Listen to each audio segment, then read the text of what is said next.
최근 정부의 부동산 시장 안정 대책에 관심이 높은데요. 민주당 진성준 의원이 TV 토론회 뒤 집값이 떨어지지 않을 거란 발언이 공개되면서 논란이 일고 있습니다. 네, 이런 가운데 기사회생한 이재명 경기도지사의 행보도 주목받고 있습니다. 두 분과 정치권 소식 짚어보겠습니다. 배종호 세한대 교수, 이상희 세명대 교수 나오셨습니다. 어서 오십시오. 어서 오십시오. 안녕하십니까? 예. 네, 안녕하세요. 자, 진성준 의원의 집값 안 떨어진다 발언이 논란이 되고 있습니다. 진 의원은 그러니까 우려할 정도로 이제 폭락할 것은 아니다 이런 의미라고 해명을 했습니다만 일단 파문을 좀 가라앉지 않고 있는 것 같거든요. 어떻게 보세요? 네, 지금 이제 부동산 시장이 굉장히 좀 불안하지 않습니까? 예. 그러다 보니까 국민들도 이 문제에 대해서 굉장히 민감하고 그래서 특히 이제 여권의 지도자급 되는 분들의 발언에 대해서는 굉장히 민감하게 반응을 보이는 것 같아요. 예. 근데 이제 전체 맥락을 보면은 약간 맥락에 대한 오해 내지는 왜곡도 좀 있었던 것 같아요. 그게 무슨 얘기냐면 이 사건 자체가 무슨 정상적인 토론회 과정에서 나온 게 아니고 네. 100분 토론회 마치고 마이크 꺼진 줄 알고 서로 이제 사담을 한 거예요. 그 과정에서 얘기가 오갔는데 지금 문제는 통합당의 김연아 의원, 이제 비대위원이거든요.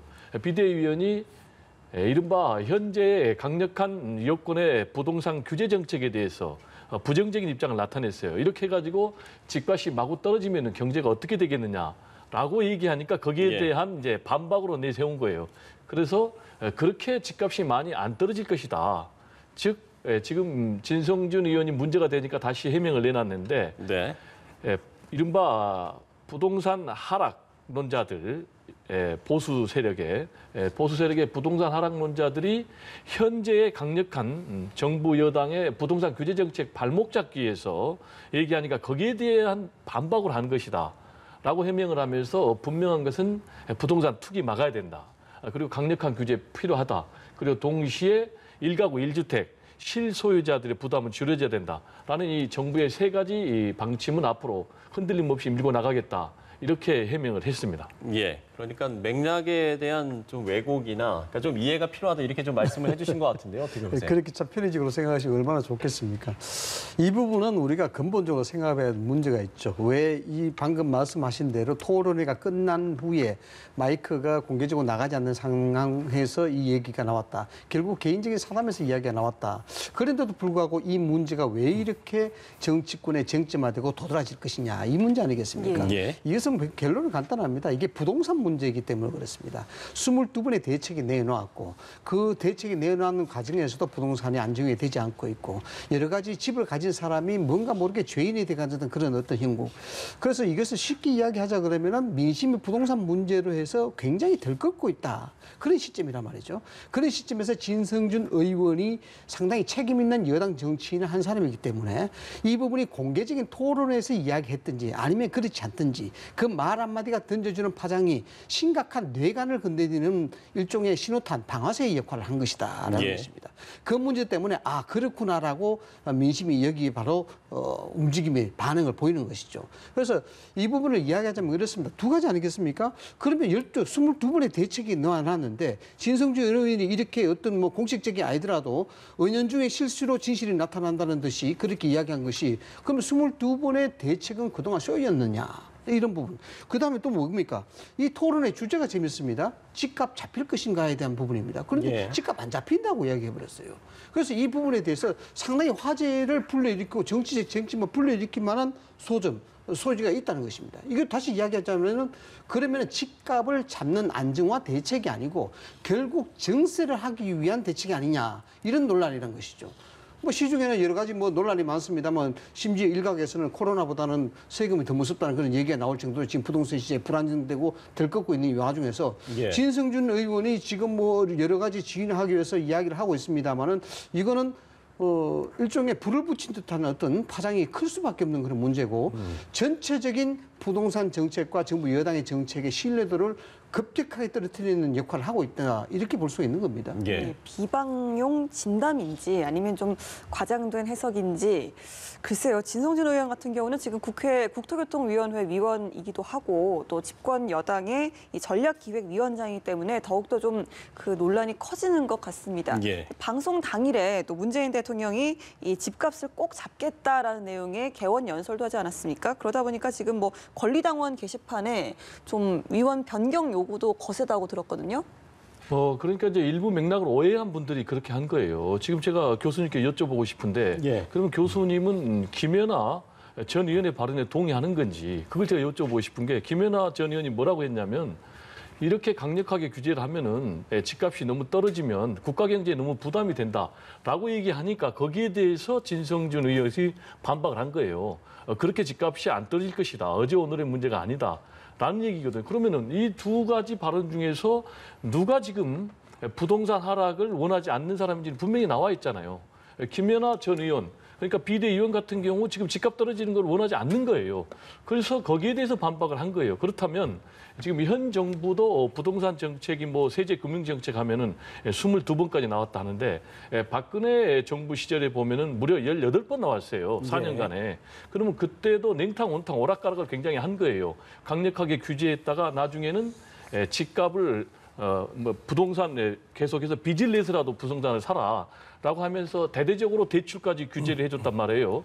그리고 세금도 규제를 완화해주고 그러면은 결국은 이명박 박근혜 정부의 기본적인 부동산 경제 정책이 뭐냐면은 주택 매매 활성화를 통한 부동산 경기 부양.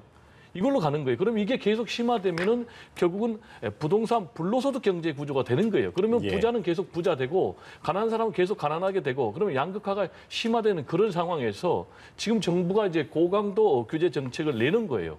근데 이제 문제는 이게 규제 정책만 강화되면 안 되고 동시에 공급도 같이 가야 된다라는 얘기를 좀 하고 싶고요. 그다음에 이제 공급도 일반 아파트를 공급하면은 그게 다시 부동산 투기로 이어지니까 실제 이제 보유 개념보다는 거주의 개념으로 가야 되니까 예. 장기 공공임대 주택을 대거 공급하는 그런 쪽으로 좀 가야 된다. 그리고 이제 부동산 정책에 있어서는 역시 좀 단순해야 되고 그리고 일관성이 있어야 되고 또 신뢰를 줘야 되는데 그런 부분에 있어서 최근에 여권에 다주택 보유자들, 고위공직자들 많이 있었지 않습니까? 예, 예. 이런 부분에 대해서 이제 노영민 비서실장 같은 경우에 좀 상당히 곤혹스러워가지고 두 채를 다 팔아가지고 지금 무주택자가 됐지 않습니까? 이런 부분에 대해서 여권의 고위직들, 정치인들 특히 좀 솔선수범해야 되고 동시에 지금 통합당에서 다주택 보유자 국회의원 수가 민주당보다 더 많아요. 그리고 부동산 보유 비중도 훨씬 더 높고 그래서 제가 볼 때는 통합당에서도 다주택자들이 부동산을 좀 솔선수범해서 매각을 해서 시장에 좀 확실한 메시지, 시그널을 던져줄 필요가 있다. 이런 얘기를 좀 하고 싶습니다. 예. 정책에 대한 부분이 가장 중요한 것은요. 타이밍과 신뢰도입니다. 뭐 타이밍은 그렇다 하더라도 정책을 시행함에 있어서 그 신뢰도를 상실하게 되면은 정책을 아니한만 못하다 그런 얘기가 많습니다. 그것이 일반론적이에요. 그래서 특히 정부 여당이 추진하는 그런 정책은 신뢰도가 더욱더 있어야 되겠죠. 더군다나 개인의 재산과 관련된 이 부동산 정책은 그만큼 더 예민하다 이렇게 볼 수가 있는 겁니다. 예. 그런 측면에서 부동산 정책 같은 경우에 22번의 정책을 발표한 것은 사실이고요. 지난 정부보다 서울의 중위값 아파트 값이 52% 올랐다는 것도 사실이고 이는 통계가 이야기해주는 그런 부분입니다. 그럼에도 불구하고 여기에 구체적인 수치보다도 도덕성 부분에 대해서 많이 문제가 됐죠. 방금 우리 교수님께서 지적하셨다시피 예를 들어서 반포 고수라든가 청와대 직원들, 청와대 고위 관료들의 어떤 부동산에 대한 어떤 비도덕적인 부분들 이런 부분들이 많이 지금 대두가 돼 있는 상황이거든요. 그래서 제가 앞에 전자에서 이야기했듯이 과연 이 문제가 왜 이렇게 도드라질 수 있겠느냐라는 문제가 여기에 핵심 카드가 있는 겁니다. 왜냐하면 그럼에도 불구하고 또 진성준 의원이 이렇게 실수든 실수가 아니든 이 집값에 대한 부분을 그렇게 해서 집값 떨어지겠느냐라고 이런 어떤 이야기 자체가 결국 이 부분에 대한 정책적인 신뢰도 자체가 국민들한테 전체적으로 신뢰를 잃게 되는 그런 부분이란 말이죠. 예. 뭐 정세에 대한 부분도 여기에 나올 수 있는 부분 아니겠습니까? 이 부동산 정책 이야기 나왔을 때 이 정세를 위한 것이다라는 것이 꾸준하게 일부 학자들로부터 제기가 돼 왔던 그런 상황이에요. 실제로 2018년도에 50조가 넘었습니다. 부동산세가 2010년도에는 28조에 불과했었거든요.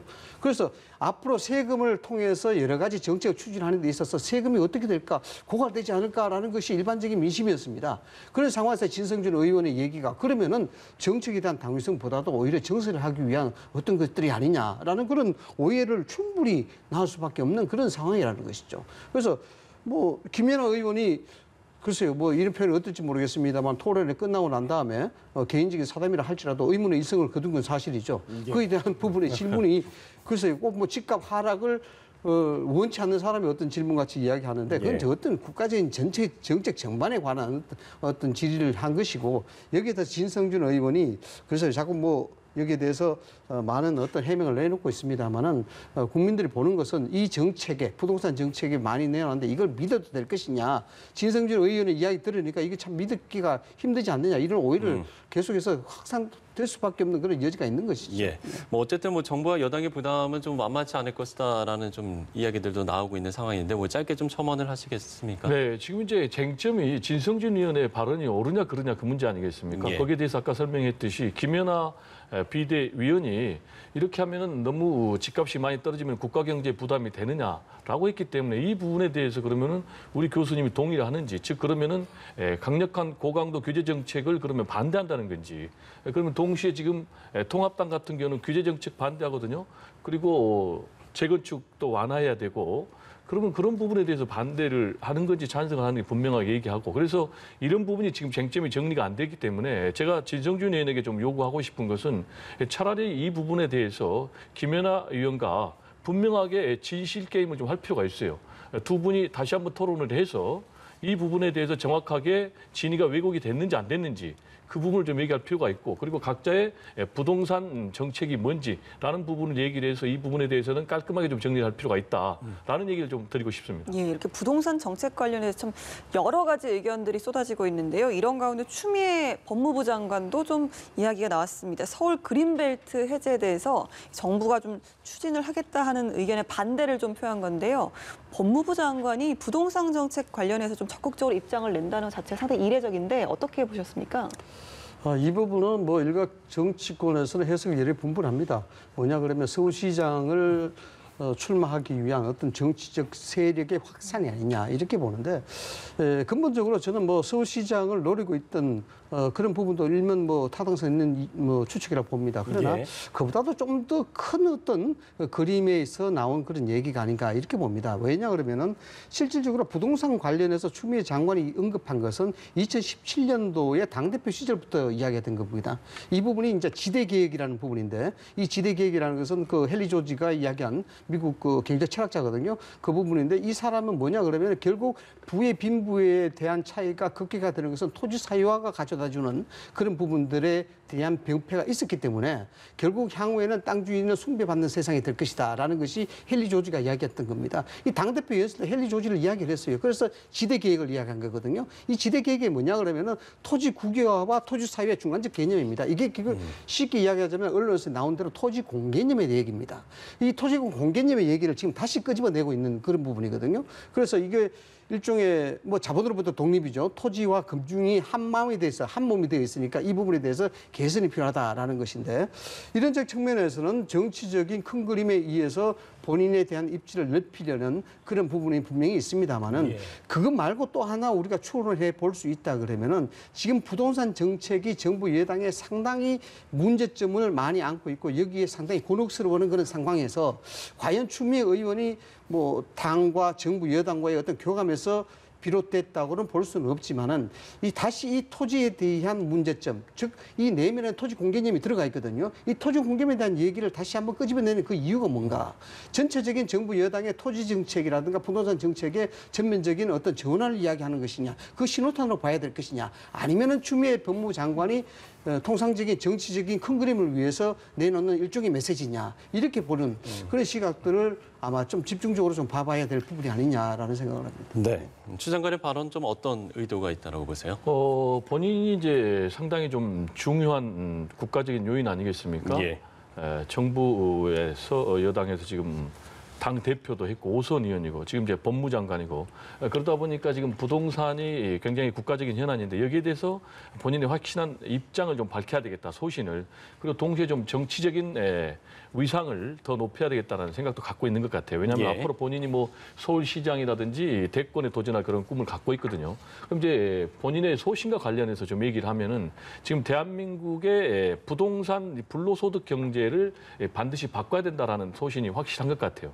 즉 왜냐하면은 지금 박정희 개발 독재 시대 때 부패 권력하고 그리고 또 재벌하고 여기에 또 이제 금융 세력까지 끌어들여 가지고 부동산을 위주로 하는 불로소득 경제 시스템이 구축이 되다 보니까 금융과 부동산이 한 몸이 됐다. 그래서 금부 분리 정책을 지금 주장을 했어요. 즉 그 얘기는 뭐냐면은 이렇게 금융과 부동산이 한 몸이 되다 보니까 지금 부동산이 폭락하게 되면은 기업과 가게가 부실하게 되고 그러다 보면 이제 금융이 부실하게 되고 그러다 보면 이제 국가 경제가 전체 부실하게 되니까 어쩔 수 없이 부동산을 계속 부양해야 되는 부동산 족쇄 경제 시스템으로 돼 있다는 거예요.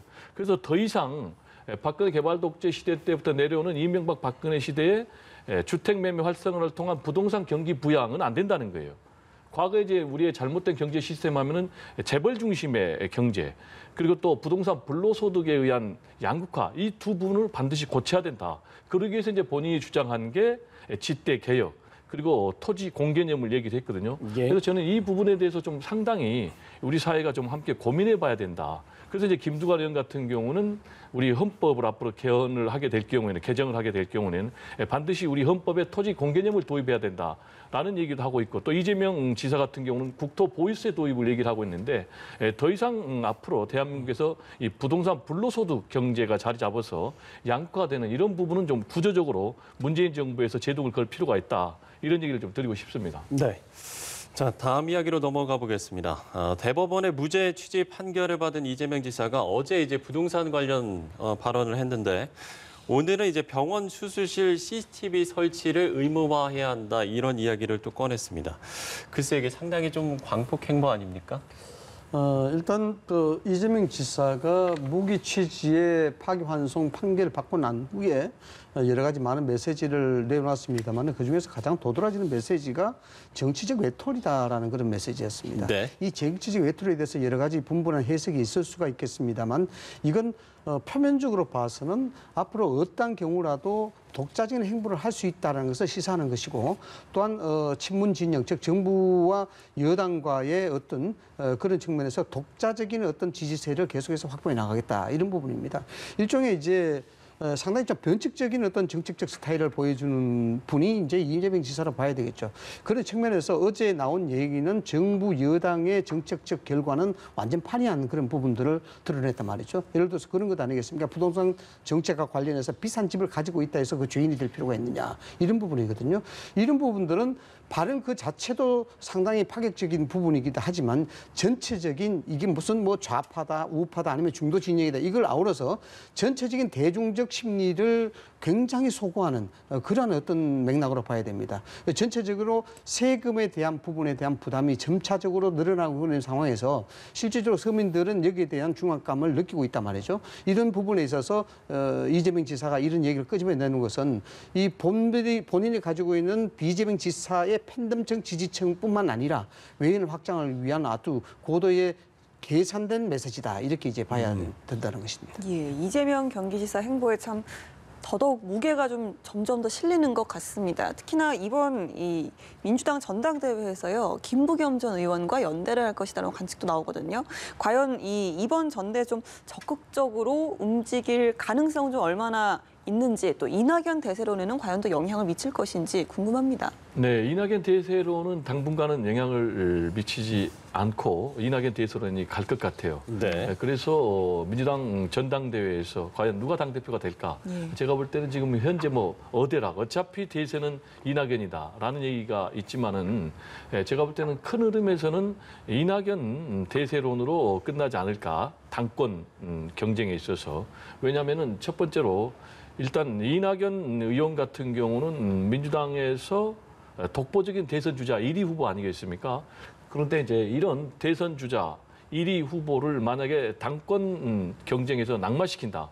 그러면은 가장 큰 자산을 잃어버리기 때문에 제가 볼 때는 그대로 지지할 가능성이 높고요. 그리고 두 예. 번째로는 지금 경선 방식도 비대면으로 하지 않습니까? 그래서 인지도 또 지지도가 높은 이낙연 후보가 유리할 수밖에 없는 그런 상황이고요. 그렇지만 이제 변수가 한 3가지 정도는 있어요. 예. 첫 번째 변수는 이낙연 주자 같은 경우는 결국 이제 대권 주자 아니겠습니까? 그래서 7개월 하고 결국 이제 대권에 도전하기 때문에 이 링에 올라오지 않은 장외 대선 주자들은 당연히 이낙연 후보를 견제할 수밖에 없는 거예요. 예. 예를 들면 뭐 정세균 그리고 또 뭐 김두관 그리고 김경수 이재명 이런 사람들은 그러다 보니까 일방적으로 과연 갈 수가 있겠는가라는 변수가 있는 거예요. 또 하나는 그래도 김부겸 하면은 대구에서 지역주의 타파를 위해서 고생을 했다라는 동정론이 있고요. 그리고 또 최고위원들이 과연 누구를 선택할 것인가라는 이 3가지 변수가 있기 때문에 마지막까지 이변이 없다라고 단정할 수가 없어요. 대세는 물론 이낙연 후보가 더 우세하지만은 그리고 또 하나 이제 우리가 유념해야 될 부분은 과연 이재명 지사가 이낙연 후보를 밀지 않고 김부겸 후보를 밀 경우에는 어떤 영향을 미칠 거냐 이 부분이 또 궁금한 거잖아요. 근데 제가 볼 때는 이재명 지사 같은 경우는 친문들이 아주 싫어하는 거예요.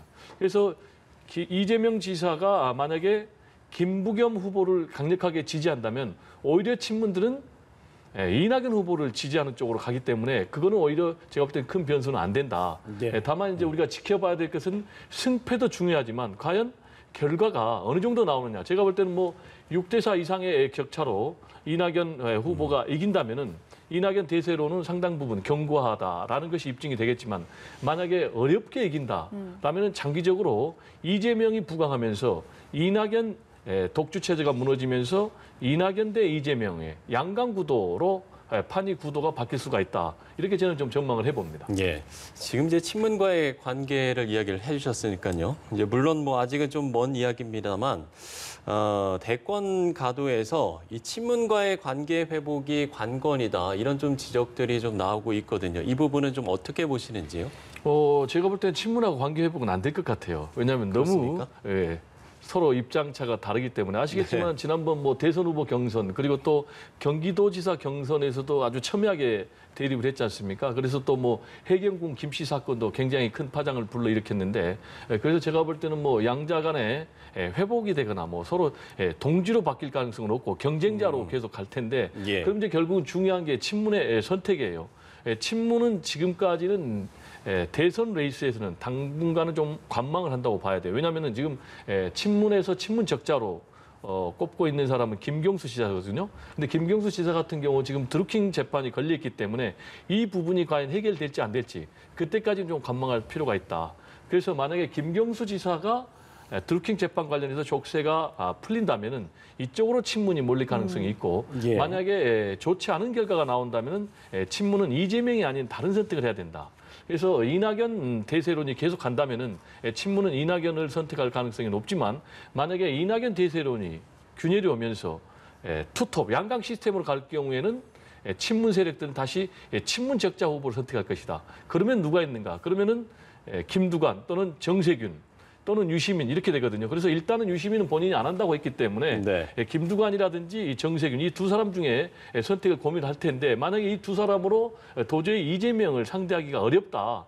그러면 결국 제가 볼 때는 거부하고 있는 유시민 이사장을 소환하는 그런 가능성이 상당히 높아지는 쪽으로 가지 않을까 이렇게 전망을 해봅니다. 알겠습니다. 어제 좀 제헌절이었잖아요. 박병석 의장 또 정세균 총리 개헌론을 좀 본격적으로 띄웠습니다. 사실 민주당에서는 아직까지 논평이 나오지 않았고 또 김종인 통합당 위원장도 따로 이야기를 좀 아끼는 느낌인데요. 이른바 좀 이 개헌 블랙홀 우려가 좀 큰 것 때문인 것 같습니다.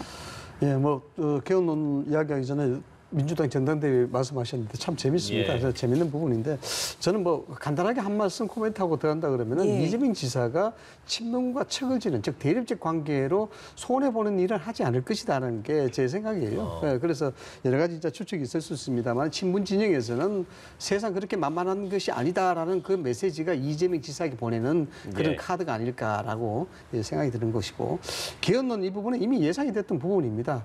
연말이나 아니면 내년 정도에 개헌 개헌론이 본격적으로 나오지 않을 것인가. 이것이 원래 저부터 이야기되어 왔던 부분이거든요. 뭐 특히나 또 문재인 정부 출범 적시에도 이 개헌론에 대한 얘기가 있어 왔습니다. 네. 지금 여기 민주당도 그렇고 김종인 통합당도 그렇고 이게 공식적 메시지를 놓고 있지 않은데 일단 개헌의 순수성에 비하면 사실상 어떤 전략적 계산이 아니더라도 개헌에 대한 필요성은 다 인지되고 있는 상황입니다. 그러나 여기에 대해서 구체적인 공식적 입장이 안 나오고 있다는 게 문제라는 것이죠. 이게 뭐냐 그러면 개헌의 순수성을 보이지 않고 개헌에 대한 정파적 이익을 계산하고 있다 이렇게 봐야 되는 것이죠. 민주당의 입장으로서는 지금 여러 가지 악재들이 많은 상황에서 이것을 타개하기 위해서 개헌론을 띄울 수 있는 그런 여지는 충분히 있습니다. 왜? 국면 전환을 위해서. 그러나 임기 말미에 가면 갈수록 전당대회를 통해서 약간의 어떤 레임덕 현상이 기조가 나타날 가능성이 높은 그런 상황에서 이 개헌론이 나오게 된다 그러면은 실제로 문재인 정부의 청와대 역할은 상당히 침체될 수밖에 없는 그런 부분인데 소위 말하는 앵커에서 이야기했던 이 블랙홀인 것이고 그 다음에 이제 통합당의 입장으로서는 지금 개헌에 대한 김종인 위원장도 개헌론자이긴 합니다만 여기에 대해서 적극적인 메시지 나오지 않는 것은 지금 흐르고 있는 전국의 일반적인 흐름 추세를 볼 필요가 있다는 것이죠. 여기에 섣불리 개헌론에 불을 지필 경우에 지금 여러 가지 들어가는 부동산 정책이라든가 남북 관계라든가 경제 위기라든가 등등의 어떤 이슈 자체가 개헌론으로 인해서 빠져들어가 버리게 되는 그렇게 되면은 통합당 입장으로서는 그렇게 실익이 없는 그런 형태가 되는 것이죠. 그러니까 개헌에 대한 정당성 명분은 필요는 하지만은 지금 여러 가지 전국 상황을 좀 더 지켜볼 필요가 있다라고 이제 해석이 되는 거죠. 알겠습니다. 자, 배종호 세한대 교수, 이상희 세명대 교수와 함께 정치권 이슈들 짚어봤습니다. 두 분 말씀 고맙습니다. 네, 감사합니다.